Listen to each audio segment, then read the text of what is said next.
Supreme Court sinimulan na ang oral arguments kaugnay ng petisyon na kumukwestiyon sa probisyon ng General Appropriations Act. Si Erlo Bringa sa detalye ng balita. Erlo?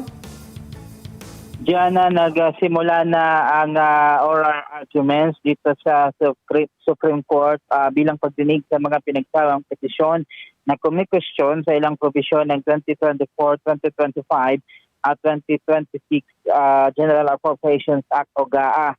Sa oral arguments, naasahang umarap ang mga kinatawan ng pamahalaan at mga petitioner para talakayin kung naayon ba ang konstitusyon sa ilang bahagi ng pambansang budget.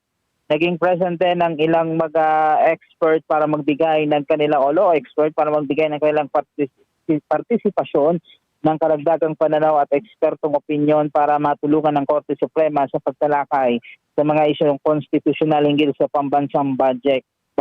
Inasang magbibigay linaw din ng kanilang mga argumento sa mga usapin ng paggamit ng pondo ng bayan, budget process at pagsunod sa prinsipyo ng check and balances. Sa kaya nagpapatuloy ang pagpresenta ng kanilang mga argumento maging magkabilang panig kaugnay nga nitong oral arguments sa kaugnay pa rin ng petisyon na kumikwestiyon sa ilang probisyon ng GAA o General Appropriations Act.